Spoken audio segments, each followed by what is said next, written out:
l'an 1448, un orfèvre allemand nommé Johannes Gutenberg recherche l'alliage de métaux idéal pour mouler des caractères mobiles.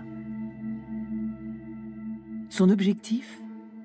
Pouvoir produire et diffuser des textes écrits rapidement et en grande quantité. Son invention va bouleverser le cours de l'histoire.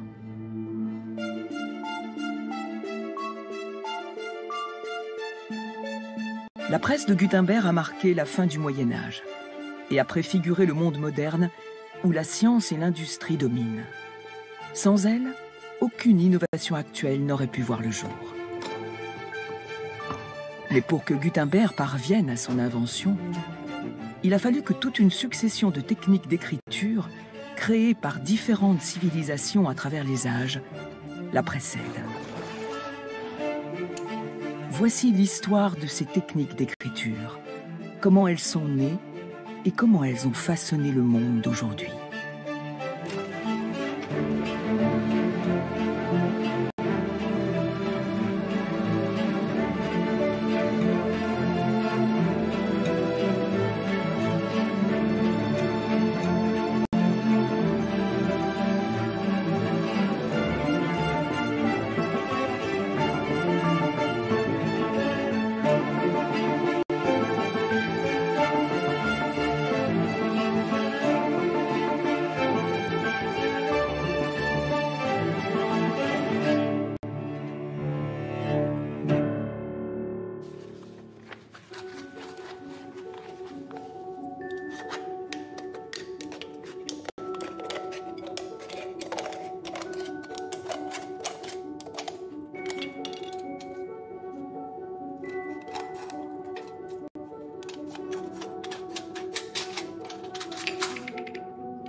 Je fabrique un stylo à partir d'une canette. C'est l'un de mes préférés car il peut avoir de multiples usages.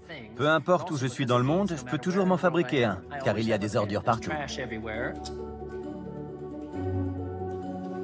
Brody Neuenschwander est un artiste calligraphe contemporain, spécialiste des procédés d'écriture utilisés par différentes cultures à travers l'histoire. Un stylo reste quoi qu'il en soit un outil simple. C'est juste une pointe avec un réservoir qui contient de l'encre. Elle est acheminée jusqu'à la pointe avec laquelle vous écrivez.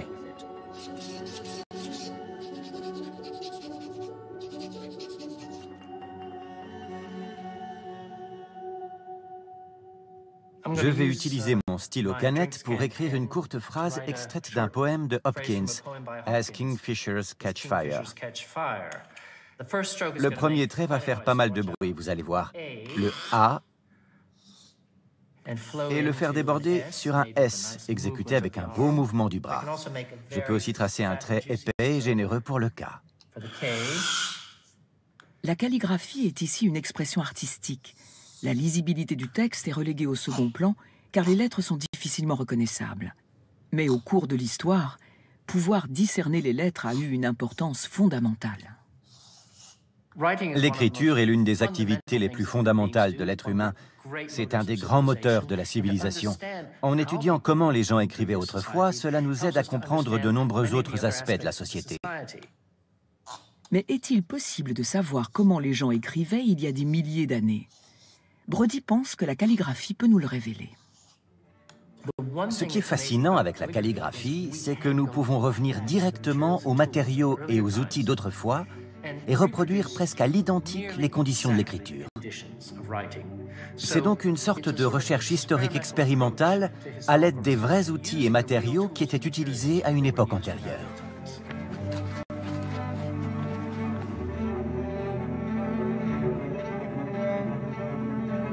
Pour diriger un État, la communication écrite est essentielle. L'Égypte ancienne est un des premiers États de l'Antiquité. Ils ont donc inventé l'un des tout premiers systèmes d'écriture.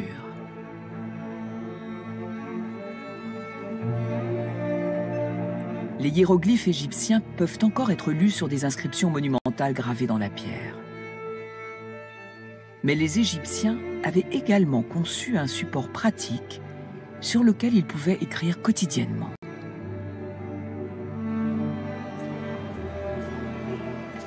Brody est venu en Égypte pour en savoir plus sur cette ressource précieuse.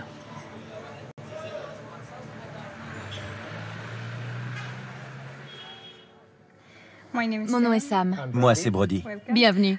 Je vais vous parler brièvement de cette plante, le papyrus, et de comment les anciens Égyptiens utilisaient cette plante pour en faire du papier.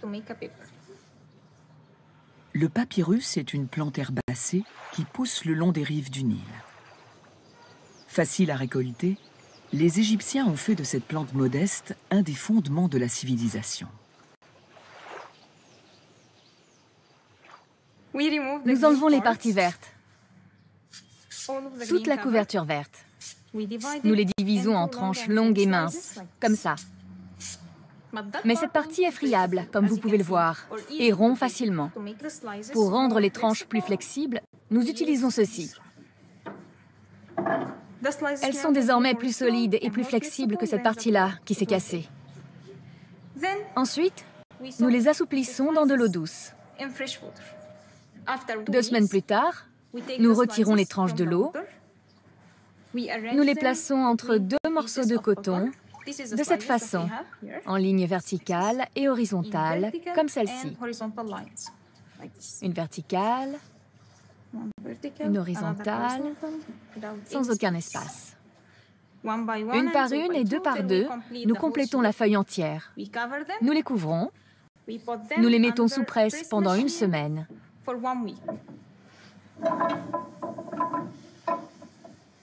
Après 1 semaine de presse, nous obtenons ce papier. Le premier papier au monde. Eh bien, ça a l'air d'une surface merveilleuse. Je me réjouirais d'écrire dessus. À mesure que la civilisation partie d'Égypte étend son influence sur le bassin méditerranéen, la demande en papyrus s'accroît considérablement. Lorsque l'Empire romain parvient à conquérir l'Égypte en 30 avant Jésus-Christ, leur plus belle prise de guerre est de faire main basse sur le commerce du papyrus en Méditerranée. Les Romains avaient un empire vaste et complexe qui fonctionnait sur l'écrit. Le papyrus était importé d'Égypte en quantité énorme. Le papyrus enroulé a symbolisé pendant des siècles le livre romain.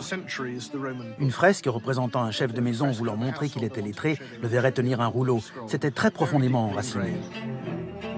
Aussi surprenant que cela puisse paraître, savoir lire et écrire est monnaie courante à Rome. La forte population d'esclaves de la ville n'y fait pas exception. En effet, la plupart des scribes qui écrivaient ces rouleaux de grande valeur étaient des esclaves.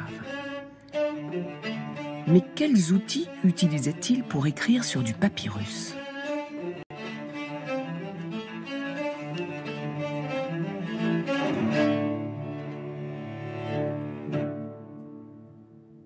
Les Romains utilisaient un calame fait de roseaux pour écrire sur du papyrus.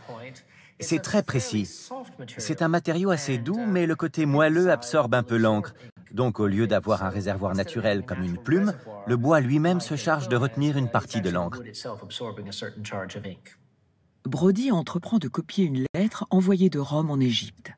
Elle a été conservée par le sable du désert pendant près de 2000 ans. C'est une écriture informelle très simple. Je vais voir ce que c'est que d'écrire ces lettres avec ce calame. Vous vous rendez compte de beaucoup de choses au tout premier moment où le stylo atteint la surface d'écriture. Je remarque que les fibres horizontales du papyrus guident ma plume. Vous n'auriez pas vraiment besoin de tracer de lignes, car elles sont déjà là. Cela vous fait gagner beaucoup de temps. C'est glissant. Ça glisse tellement que c'est presque comme du patinage. Je me trouve naturellement poussé à écrire rapidement. L'encre est très légère entre mes mains. Il n'y a aucune résistance du papyrus. Donc je pense que vous pourriez avoir une belle longue journée de travail en tant que scribe romain tant que vous avez de la lumière. Vous pourrez continuer à transcrire des poèmes d'Ovide pour votre maître. C'est vraiment incroyablement rapide. C'est une surface faite pour la vitesse. Ainsi, des copies pouvaient être produites assez rapidement par des esclaves. Les matériaux étaient aussi bon marché. Les librairies romaines disposaient donc de livres à la portée de toutes les bourses. Des espaces comme celui-ci sont assez typiques des boutiques romaines, une simple pièce donnant directement sur la rue. Voici le superbe linteau en travertin. Il y a une rainure ici pour des volets en bois qui pouvaient fermer la nuit pour sécuriser le stock. Pour un homme ou une femme ordinaire déambulant dans la rue, les librairies sont d'excellents endroits pour se procurer de la littérature bon marché. Le livre le moins cher ne coûtait que quelques pièces, le salaire journalier d'un soldat. Et si vous n'aviez pas les moyens de vous acheter le livre que vous souhaitiez, vous pouviez toujours aller le consulter dans l'une des bibliothèques publiques de Rome. En plus des librairies commerciales, il y avait des bibliothèques publiques fondées par les empereurs. Nous en avons découvert 29, datant de la période antique. Il y en avait donc beaucoup. Tout cela nous renvoie l'image d'une société lettrée où les livres sont facilement accessibles. Il devait y avoir des dizaines de milliers de rouleaux disposés dans les bibliothèques. Et il ne s'agit que de la grande collection publique. Donc autour de nous, ici, dans ce quartier du centre-ville, il y avait peut-être des centaines de milliers de rouleaux. Mais cette culture littéraire florissante dépend de l'approvisionnement en papyrus. Et à la fin du IIIe siècle après Jésus-Christ, le contrôle de Rome sur la Méditerranée commence à s'affaiblir. Au bout d'un certain temps, l'Empire romain a subi une partition entre l'Orient et l'Occident. À mesure que l'Empire se fractionnait, le commerce maritime est devenu plus difficile et plus coûteux, et le commerce du papyrus a été durement touché. Si vous faites le décompte de fragments de livres retrouvés par siècle, vous pouvez voir leur nombre diminuer. De moins en moins de livres ont été publiés. Cette ville possède de grandes bibliothèques et des milliers de papyrus. Ammianus Marcellinus, écrivain de la fin de l'Antiquité, raconte la fermeture des bibliothèques qui résonnent comme des tombes vides. L'Empire de Rome se rétrécit, c'est l'avènement du Moyen-Âge et de la chrétienté. La chute de l'Empire romain coïncide avec un changement de support de l'écriture en Europe. La disparition du papyrus va faire basculer le statut du livre d'un produit commun, accessible, à un objet rare et précieux. Car en Europe, un nouveau type de matière, bien plus cher à fabriquer, va supplanter le papyrus comme support d'écriture.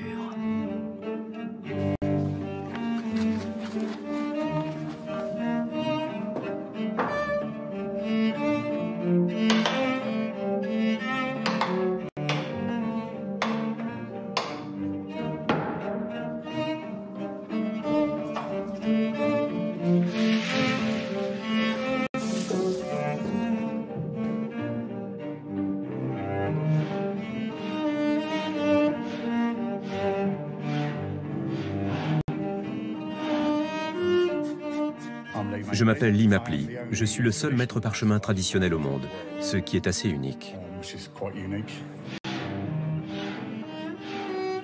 Nous choisissons une matière première, une peau de mouton complètement naturelle, une peau de veau ou de chèvre, et nous la convertissons en un beau support d'écriture.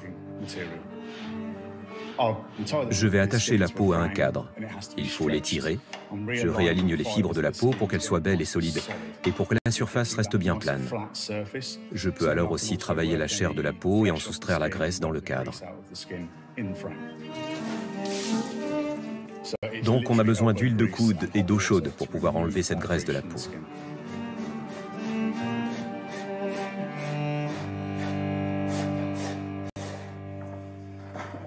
Pendant 1000 ans, c'était l'unique support d'écriture en Europe. C'est un morceau de parchemin. Ce qui est sûr, c'est que les livres médiévaux n'ont pas été fabriqués par des végétariens. Vous pouvez constater que c'est un produit organique en voyant cette zone pâle qui traverse le centre. C'est la colonne vertébrale de l'animal avec les os pelviens qu'on peut voir ici. C'est là que nous allons faire un pli pour faire un grand livre. C'est pour ça que l'on parle de dos et de nerfs d'un livre. Pouvoir plier un parchemin permet de coudre plusieurs feuilles ensemble pour constituer un codex, l'ancêtre du livre moderne. Dans ce format, chaque feuille de parchemin sert à créer 8 pages. Il faut donc abattre un grand nombre d'animaux pour fabriquer un seul volume.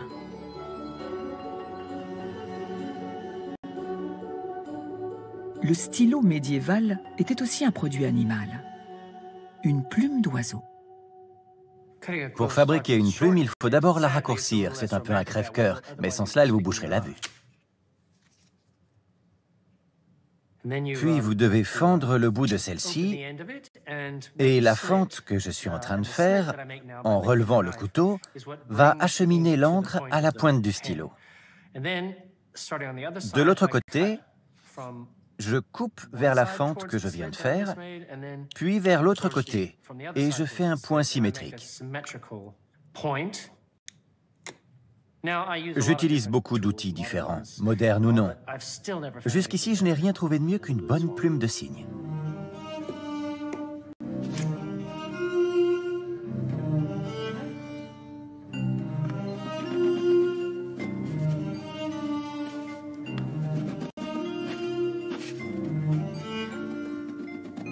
Je travaille sur un merveilleux morceau de parchemin ici. La surface est idéale pour former des lettres précises. Elle permet d'avoir beaucoup de contrôle. Le parchemin n'est pas une matière sur laquelle vous pouvez écrire rapidement. La plume résiste pendant que vous écrivez. Elle ne patine pas, ne glisse pas et favorise des mouvements majestueux, gracieux, lents et prudents.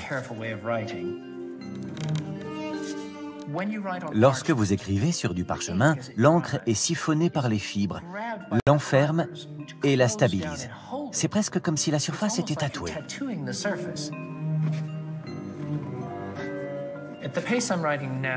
À ce rythme-là, je pourrais probablement écrire, dans un très bon jour, 2 pages d'une de ces grandes Bibles. Certainement pas plus. Et 8 heures par jour, ce serait quasiment impossible. C'est trop de concentration, c'est trop fatigant. Je pense donc qu'une journée de 6 heures donnant 2 pages complètes serait une très très bonne journée.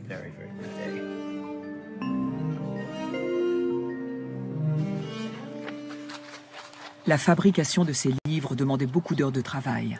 Ils étaient donc coûteux. L'atelier de Brody est situé à Bruges. Il se trouve qu'au Moyen-Âge, la ville était un grand centre de production de livres. À l'époque, environ 10% des ouvrages en circulation en Europe étaient fabriqués ici. Aux archives de la ville, Brody rend visite à Ludo van Damme pour essayer de replacer ce qu'il a appris de l'écriture sur parchemin dans son contexte historique.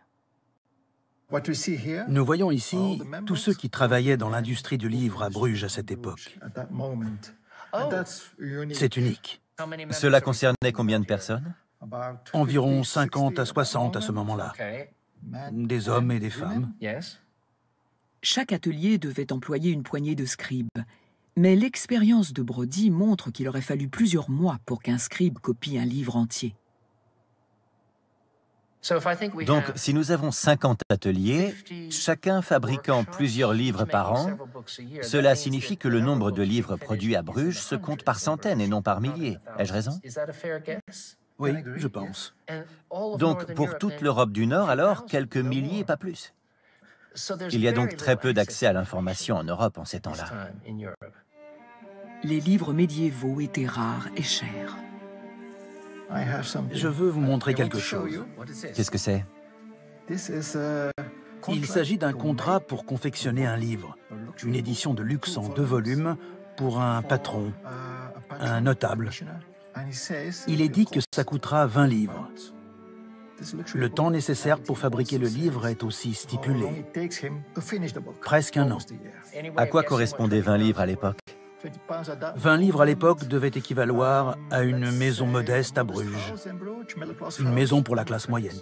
Mon Dieu, c'est donc une technologie de l'information étonnamment coûteuse. Les bibliothèques de Bruges abritent encore des exemplaires de ces livres précieux.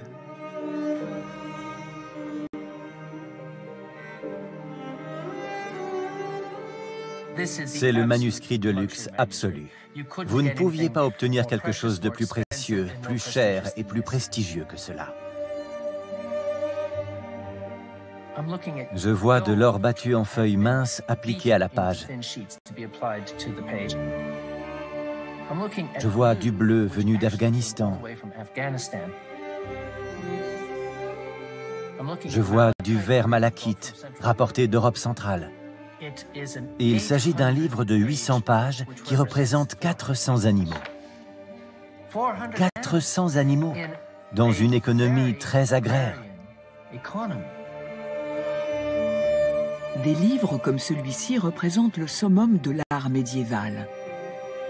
Mais ils témoignent aussi d'une alphabétisation et d'un savoir très restreint par rapport à la vaste culture littéraire qui prévalait à l'Antiquité.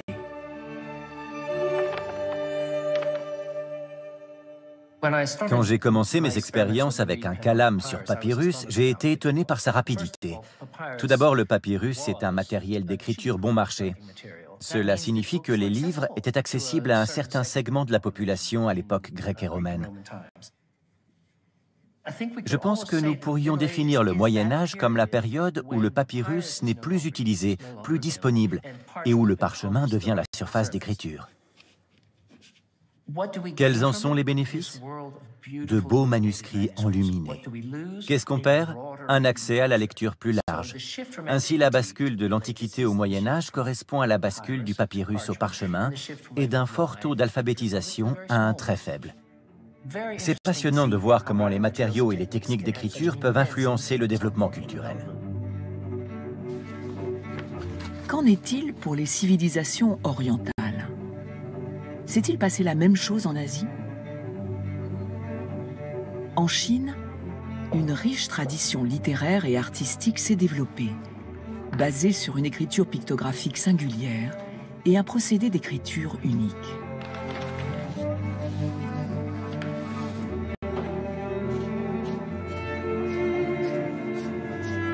Les composantes clés de cette écriture sont traditionnellement connues comme les 4 trésors du lettré. Le premier est le papier.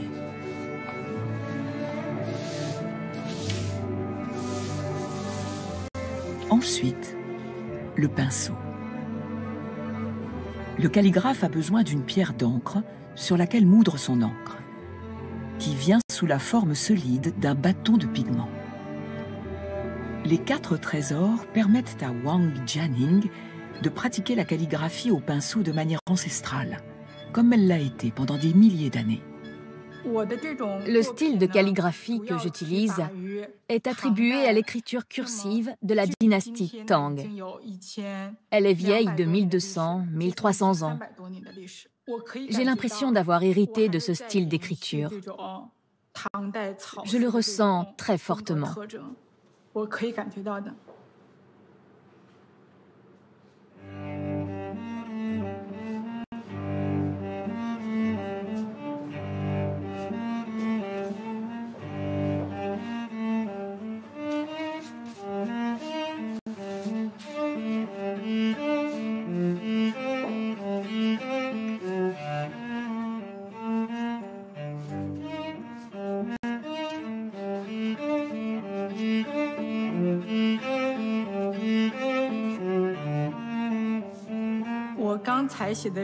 J'écris un poème d'un célèbre poète de la dynastie Ming, Li Rua. Il parle d'un tableau. Le poète décrit les sentiments survenus à la vue d'une peinture à l'encre d'un paysage pluvieux et saturé de nuages. Au bout des montagnes Wu, le sommet Yue émerge. Les arbres sont fièrement et glorieusement enracinés dans l'eau limpide. Les oiseaux de montagne sont soudainement venus à moi en gazouillant. Le son m'incite à partir.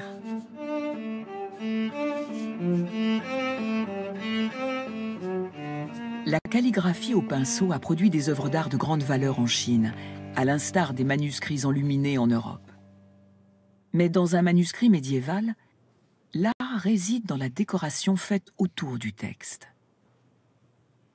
La nature de l'alphabet latin et les caractéristiques du parchemin ont produit des lettres régulières et répétitives. En revanche, dans la calligraphie chinoise, l'art se situe dans la forme des caractères eux-mêmes. Et cela est dû aux propriétés particulières de la surface d'écriture utilisée. Ce type de papier est excellent pour les œuvres calligraphiques expressives et artistiques. Le papier a été inventé en Chine au IIe siècle après Jésus-Christ. Et dès le 7e siècle, la fabrication de papier était devenue une industrie chinoise essentielle. Le papier produit lors de la dynastie Tang, vous ne pouvez même pas le déchirer. Vous pouvez le vérifier avec les textes sacrés bouddhistes. Il est de très belle qualité, très fin. On dit 1000 ans de papier, 100 ans de soie. Ce qui veut dire que le papier dure 1000 ans alors que nos vêtements en soie, 100 ans.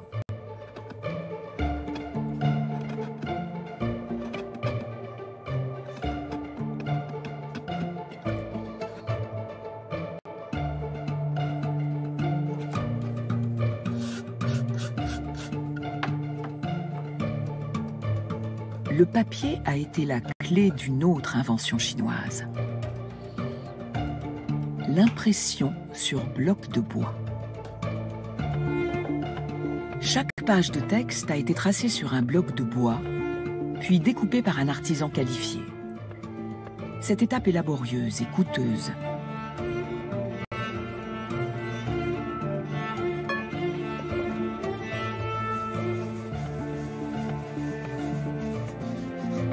Mais une fois que le bloc de bois est produit, on pouvait imprimer rapidement et à prix bas grâce à ce papier absorbant, flexible et bon marché.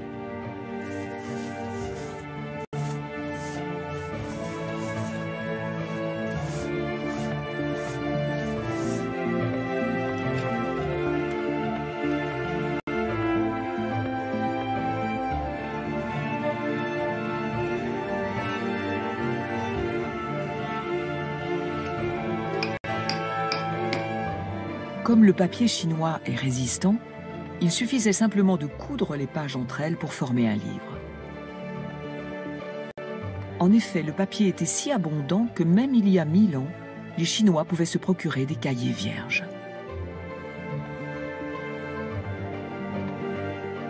Un tel support pour les idées était inconcevable en Europe médiévale, où chaque page blanche était une ressource coûteuse et rare. Dans un monde de parchemin, on peut imaginer que beaucoup d'idées et de pensées n'ayant pas pu être notées ont été perdues.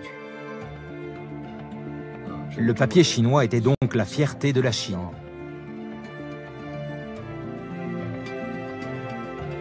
Une source de fierté, mais aussi un secret d'État. Pendant 600 ans, seuls les Chinois ont su faire du papier. Mais un secret finit toujours par être révélé.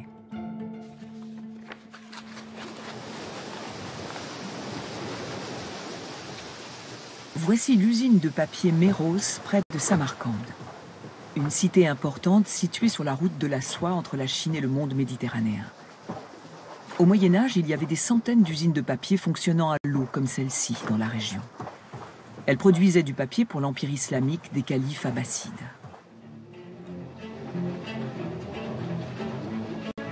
La fabrication du papier est arrivée à Samarcande à la suite d'une bataille. En 751 après Jésus-Christ, l'expansion vers l'ouest de la dynastie Tang est stoppée par les forces arabes à la rivière Talas. Suite à cette défaite, l'islam devient la religion principale d'Asie centrale. Parmi les prisonniers de l'armée chinoise, il y a des industriels du papier. Leur secret de fabrication allait être dévoilé. Leur technique permet de transformer l'écorce du mûrier en une matière qui a été le fondement de la culture et de la puissance chinoise. Pour faire du papier d'écorce de mûrier, vous prenez la nouvelle pousse de l'arbre, ces bâtons-là.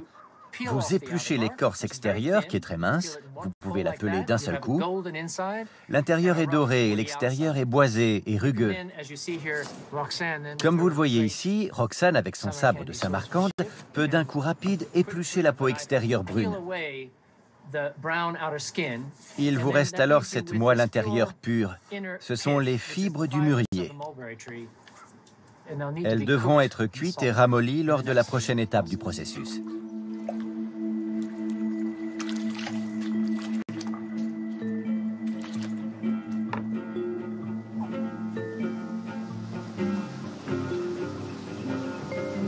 Après la cuisson, le mûrier est broyé par un moulin jusqu'à 8 heures pour produire une pâte.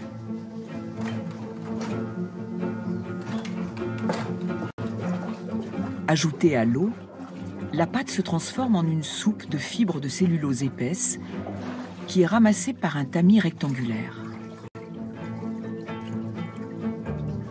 Lorsque l'eau coule à travers le tamis, elle laisse derrière elle un mince tapis de fibres de cellulose.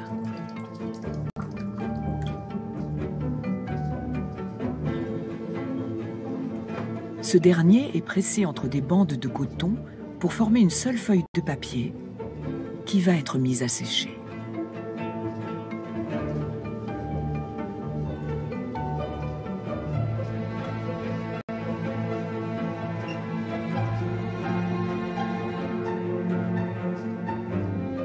Puis, les papetiers islamiques ont ajouté une nouvelle étape au processus chinois. Ils polissent chaque feuille afin de produire une surface d'écriture lisse.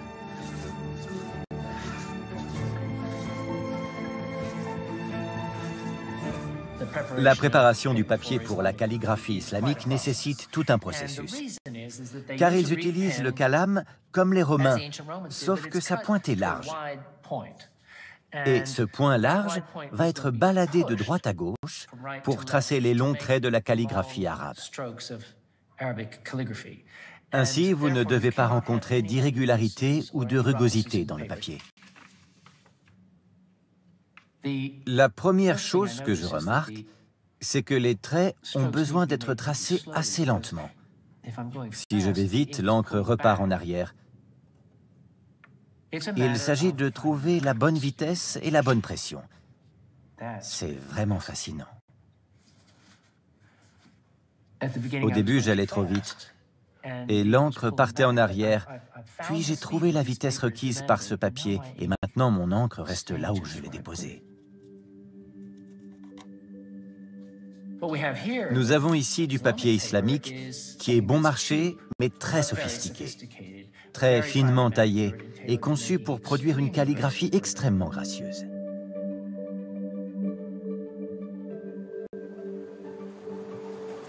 À Samarcande, au Moyen Âge, l'industrie du papier a pris une ampleur surprenante et inédite.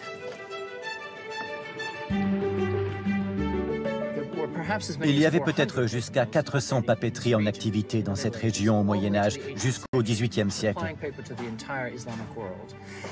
Une usine comme celle-ci devait produire plusieurs milliers de feuilles par jour. Donc si on multiplie par 400, des millions de feuilles de papier étaient produites chaque jour. Ce papier a fourni au monde islamique tout entier les bases de sa vie intellectuelle, religieuse et culturelle. En effet, la vie intellectuelle était en effervescence. Les 5 siècles qui ont suivi le début de la fabrication du papier à Samarcande au 8e siècle sont connus comme l'âge d'or de l'islam. L'art et la science prospèrent. Les érudits islamiques font des découvertes, notamment en biologie, médecine, astronomie et mathématiques. Ils nous ont donné les mots algèbre et algorithme, et nous comptons toujours en utilisant les chiffres indo-arabes.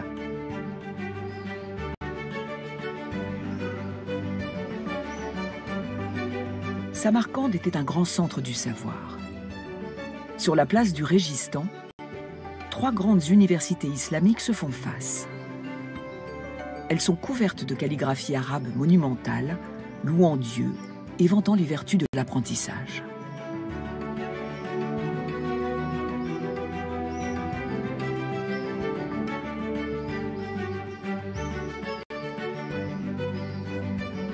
La plus ancienne des 3 universités a été fondée par Ulugh Beg, souverain de Samarcande au XVe siècle.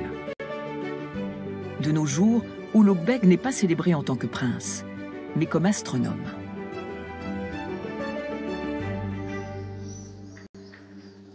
À proximité de l'université, Ulugh Beg a construit un observatoire.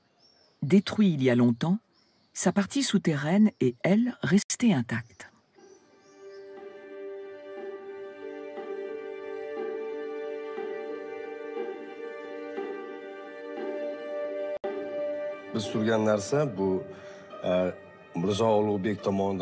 Nous nous tenons devant le sextant de l'observatoire construit sur ordre d'Ulugh Beg, 200 ans avant que Galilée n'invente le télescope. À l'époque, c'était le plus grand observatoire jamais construit.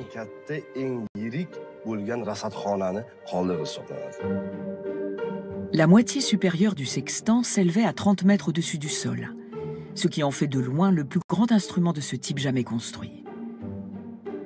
La lumière du soleil, passant par une ouverture modulable, illuminait une piste incurvée sur laquelle étaient inscrits avec précision des degrés. Des fentes étaient gravées pour permettre à une règle en laiton de calculer les fractions d'un degré, ce qu'on appelle les minutes d'arc. Ulugh Beg utilisait le sextant pour mesurer l'angle d'inclinaison du soleil chaque jour à midi. Ces mesures, notamment lors des solstices d'hiver et d'été, lui ont permis, par de savants calculs, de déterminer la durée d'une année solaire. Le calcul de l'année solaire était très important à l'ère d'Ulugh Beg, au XVe siècle. Selon ses calculs, l'année solaire était de 365 jours, 6 heures, 10 minutes et 9 secondes. La technologie informatique moderne réajuste ces résultats de seulement 1 minute et 2 secondes. Il a réussi à calculer une chose aussi complexe au XVe siècle. Les observations scientifiques faites ici étaient bien en avance sur tout ce que l'on savait en Europe à l'époque. L'invention du papier, une technologie de l'information moins chère qu'en Europe, qui n'avait alors que le parchemin, a aidé la science à être diffusée plus facilement et plus loin.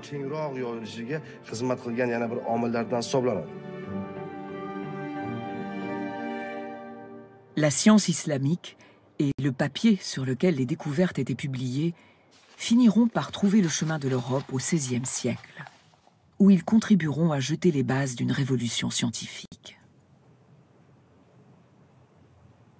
Ce catalogue sur les étoiles, publié en Pologne en 1690, répertorie la position des étoiles fixes déterminées par 6 grands astronomes. Ulugh Beg en fait partie.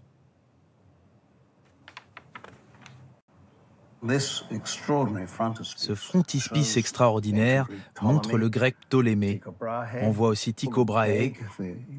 Ulugh Beg est celui avec la longue moustache orientale, assis à la table, très honoré d'être au milieu de ces personnages qui ont de puissants observatoires et fait des recherches sur les étoiles fixes. Vous avez donc une succession d'astronomes à ses côtés.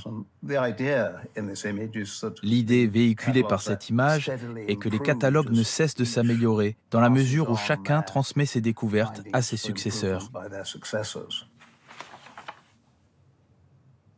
Au moment de la publication de ce livre, les vieilles idées sur l'astronomie avaient d'ores et déjà été radicalement transformées par les découvertes d'astronomes comme Galilée, Copernic, Kepler et Newton. Ils étaient tous européens. Preuve qu'au XVIIe siècle, la vie intellectuelle européenne avait rattrapé son retard sur le monde islamique. Ce changement est survenu grâce à une autre révolution dans la production de l'écrit, le livre imprimé. L'impact de l'imprimerie en Occident sur le savoir est en tout point comparable à l'impact du papier dans le monde islamique. Grâce à l'impression, la culture de l'écrit va gagner tous les niveaux de la société européenne.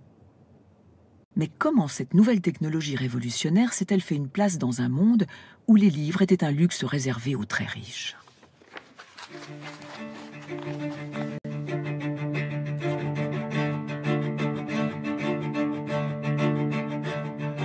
La révolution de l'imprimerie a commencé dans la ville allemande de Mayence, en 1448, lorsque Johannes Gutenberg, orfèvre de métier, a commencé à mouler en métal les lettres de l'alphabet latin.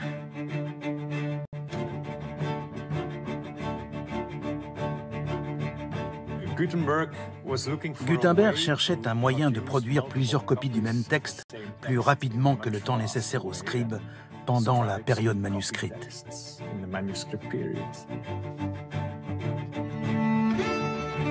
L'idée de Gutenberg était d'accélérer le processus en remplaçant le scribe par une machine. Le secret de son imprimerie réside dans sa capacité à produire de multiples copies de chaque lettre, en métal. Et pour y parvenir, les caractéristiques de l'alphabet latin l'ont grandement aidé.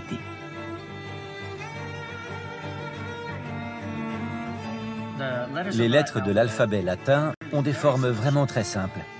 Quand on les écrit de la façon dont elles auraient été écrites à l'époque de l'invention de l'impression, toutes les lettres sont clairement séparées. Si je veux en faire de petits blocs de métal, pas de problème. C'est déjà là. Les formes ont d'ores et déjà été inventées. Ces lettres simples, aux formes délimitées, peuvent devenir des blocs de métal et peuvent être imprimées.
Mais il ne faut pas oublier que l'entreprise de Gutenberg fut un pari risqué. Pour créer son imprimerie, il fallait du capital, beaucoup d'argent qui devait être remboursé. Il était donc vital que le premier livre imprimé soit rentable. C'est l'un des plus grands trésors de la bibliothèque de Lambeth Palace. C'est une copie de la Bible Vulgate imprimée par Johannes Gutenberg à Mayence au milieu des années 1450. Il s'agit donc d'une copie du premier livre important imprimé, produit en Occident à l'aide de caractères mobiles. Les gens qui achetaient des livres au XVe siècle étaient un petit groupe d'élite, des individus fortunés et de riches institutions. Jusqu'ici, ils n'avaient jamais vu autre chose que des manuscrits. Pour eux, c'est à ça qu'un livre devait ressembler.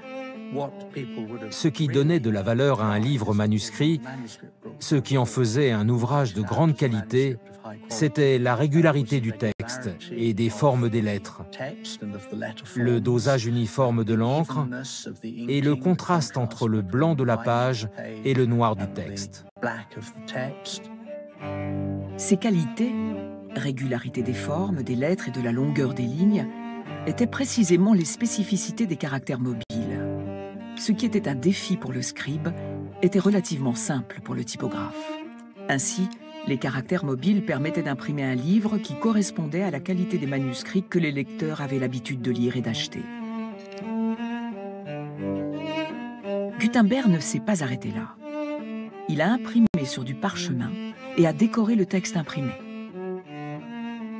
La ressemblance avec un manuscrit est telle que pendant des centaines d'années, les bibliothécaires de Lambeth Palace ont été bernés.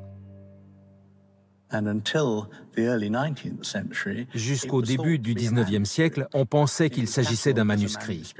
Il a été catalogué comme manuscrit.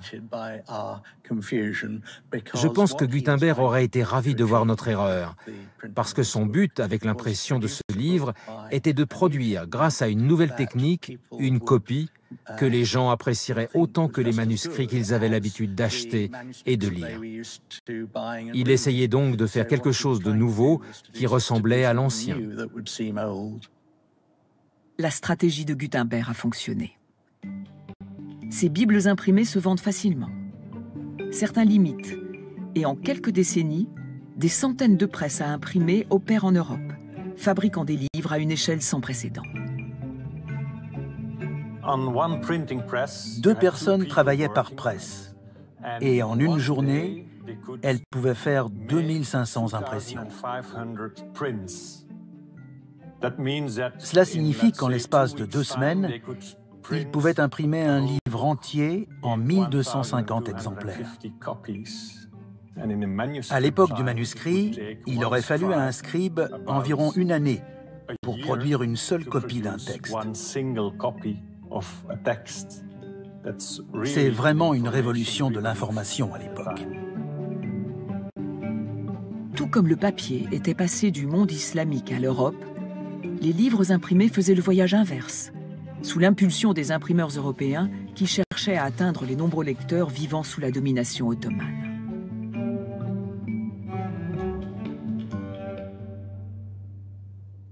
Il a l'air de rien, mais c'est un ouvrage assez rare et précieux. Il s'agit du premier livre en arabe imprimé à l'aide de caractères mobiles. Son impression date de 1514 à Fano, en Italie. Ceci est un livre d'heures.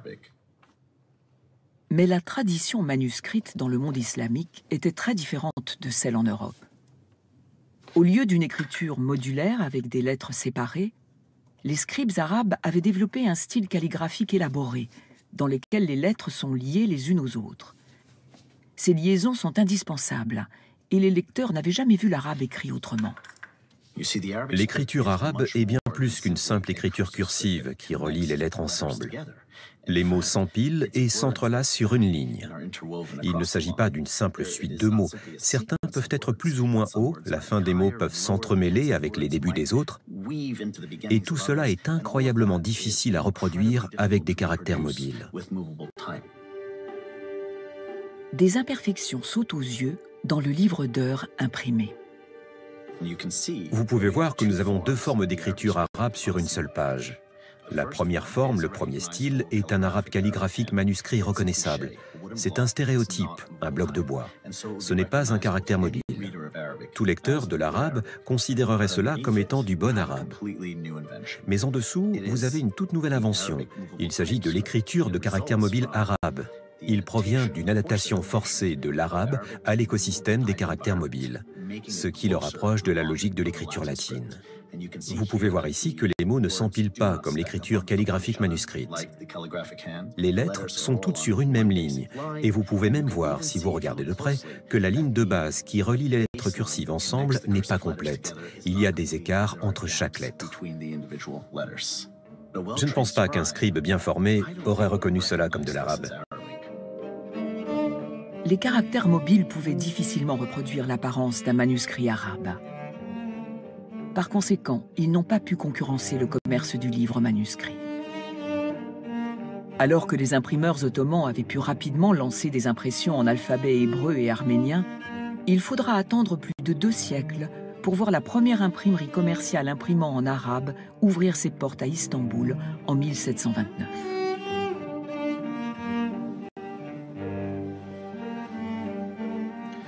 Nous avons ici le premier livre arabe imprimé avec des caractères mobiles dans le monde musulman, environ 200 ans après le livre d'heures que nous avons vu précédemment. Ce texte montre une avancée remarquable dans la technologie d'impression arabe. Il y a beaucoup plus de liaisons entre les lettres. Le style se rapproche de l'arabe manuscrit. Néanmoins, contrairement à ce qui s'était passé en Europe, les caractères mobiles arabes ne réussissent pas à conquérir le marché. Et au bout de 20 ans, les imprimeurs cessent leurs activités. Après une brève période, la technologie d'impression s'est éteinte. On peut donc se demander pourquoi l'impression n'a jamais vraiment décollé. La différence la plus évidente entre ce livre, le premier livre imprimé en caractère mobile dans le monde musulman, et la Bible de Gutenberg, c'est le contenu du livre. Ceci est un dictionnaire. Cela aurait touché un public beaucoup plus restreint. Il n'aurait pas été lu en masse et l'intérêt du public pour ce livre aurait été assez limité. Le livre idéal aurait été le Coran, mais les caractères mobiles, même améliorés, n'avaient pas la précision requise pour reproduire la calligraphie du livre saint. Si vous aviez pu avoir le Coran à un prix abordable et produit en masse, le marché aurait été énorme. Le problème, c'est qu'il devait atteindre une certaine qualité. Impossible d'imprimer un Coran comme cela. Il ne ressemble pas à un manuscrit. Cela ne reproduit pas le format du Coran que les fidèles avaient l'habitude de voir. Ainsi, le livre arabe le plus lu et le plus apprécié n'a jamais été imprimé à l'aide de caractères mobiles. Et cela lui a retiré une grande partie de son marché. Alors que Gutenberg a imprimé la Bible, le livre que tout le monde voulait sur le continent. Ironie du sort, l'impression a décollé en Europe en grande partie parce que Gutenberg a pu produire à l'aide des caractères mobiles un livre de très grande qualité qui semblait avoir été écrit à la main. Et cela n'a été possible qu'en raison de la nature de l'alphabet latin. Contrairement aux autres écritures, les formes simples de ces lettres sont fortuitement adaptées à l'imprimerie. Cet heureux hasard a permis la diffusion au plus grand nombre d'informations écrites, d'idées, d'innovations qui ont conduit directement à la révolution scientifique et à la révolution industrielle qui l'a suivie jusqu'au monde d'aujourd'hui.